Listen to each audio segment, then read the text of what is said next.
we are going to take a look at a timeline of the American Revolution. You can see we start in April of 1764 with the Sugar Act. The Sugar Act is where the British would tax all the sugars that was bought from the French or Spanish. The next big event is the Stamp Act, which happened on March 22nd, 1765. The Stamp Act is where the British created all newspapers and legal documents to carry a stamp purchased from the British. This angered the colonists, and luckily they were able to put a stop to force the British to eliminate the Stamp Act and reduce the taxes on the sugar. Next, we move into the Townshend Act in 1767. This is where the British passed new taxes, this time on glass, paper, teas, paints, and other goods that were shipped to the colonies from Britain. The colonists boycotted these goods. They agreed that they shouldn't be taxed due to no representation in the British government. The colonists liked to use the phrase, no taxation without representation, and Britain was forced to remove all the taxes, except for the tax on tea. Moving down the timeline, in May of 1773, we had the Tea Act. The British East India Company controlled all tea trading between India and the British colonies. After that, in 1773, in December, a group of colonists that called themselves the Sons of Liberty went to the Boston Harbor dressed as Mohawk Indians. While they were there, they boarded some of the British ships and dumped 45 tons of tea into the Boston Harbor. And I have a little video to show of that.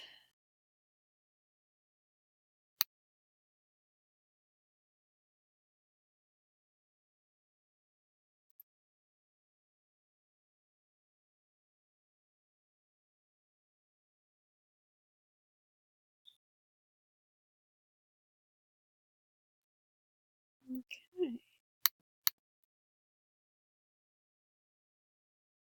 Dear Predictable, it's over. I found a permanent escape from monotony. Someone who desires more than just beauty alone. So sorry about the commercial. Julia.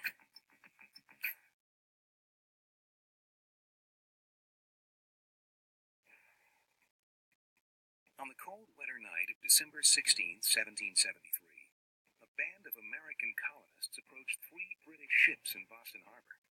The men are disguised as Indians, and they have a mission. Destroy the tea on board each ship to protest yet another British tax on the colonies. The Boston Tea Party, as it comes to be known, is rooted in growing friction between the colonies and the British Crown over Parliament's right to levy taxes. For the past 13 years, Britain has taxed a number of items used in the colonies, everything from sugar to playing cards, each time the colonists protested. In 1773, Parliament passed the Tea Act. This required the colonists to purchase only British tea.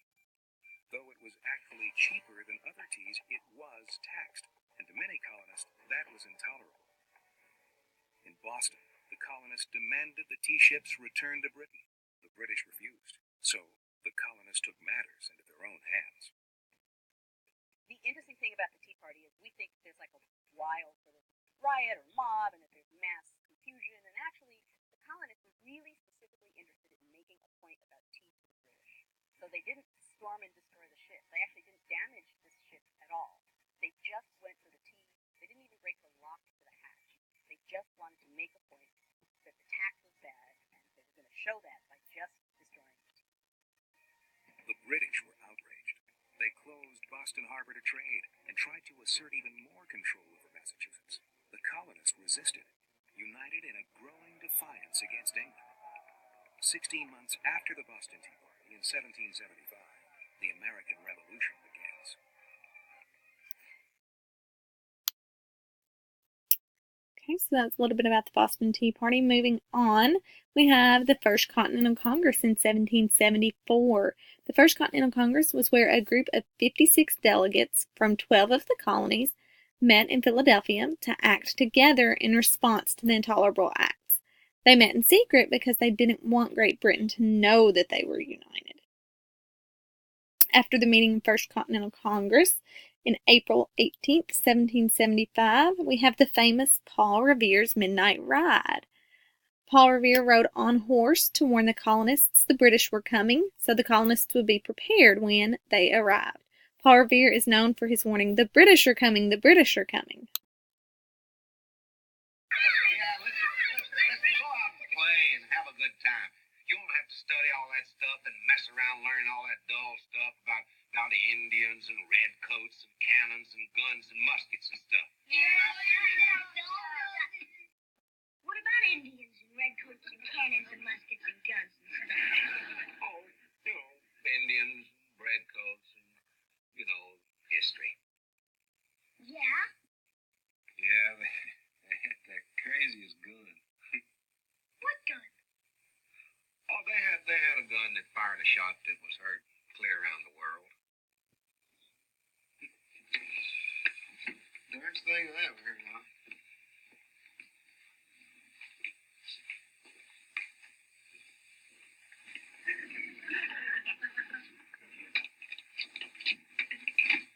What gun? What? What kind of gun? What kind of gun what? You know what kind of gun? The kind of gun that can fire a shot that can be heard clear around the world. Tell us about that gun.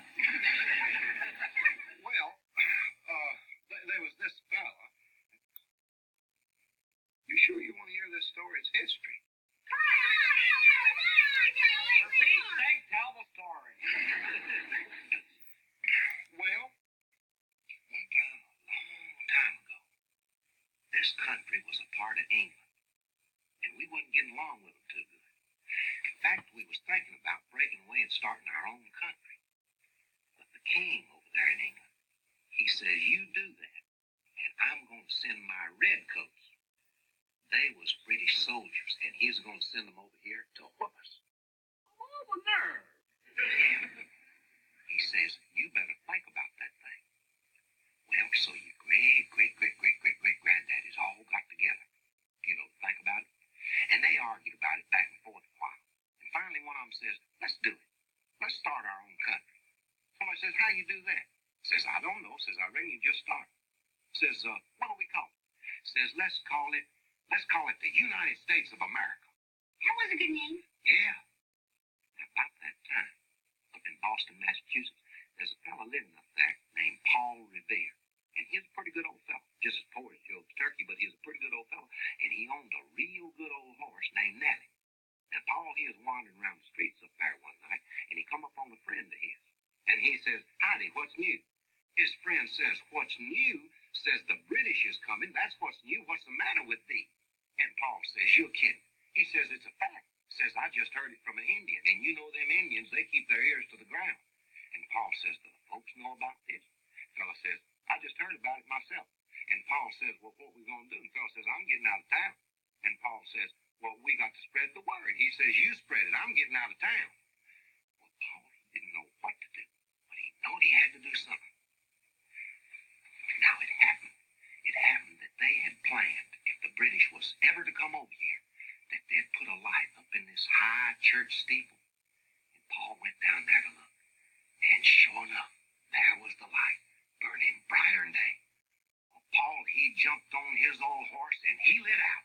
He didn't know where he was going, but he knew he had to go somewhere. Oh, I wish you could have seen it. That old horse with his ears laid back and his nostrils wide open, sucking in wind like a jet engine, feet pounding on them cobblestones, striking off sparks.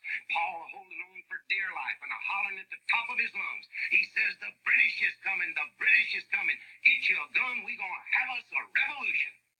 And them farmers come a-piling out of the hay like bees out of a beehive. Minutemen, they's called. They grabbed their squirrel guns. What's Minutemen? Minutemen? There's fellas that had to be ready at a minute's notice. And when Paul comes screeching down the road that way, they grabbed their guns and hid out behind the weeds and walls and trees and everywhere. And when the British come prancing along, all dressed up in their red suits and waving to the girls, they let them have it. It was a sight to see. And then it happened. They fired the gun.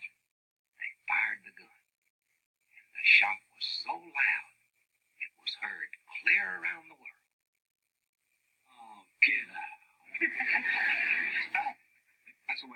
we started.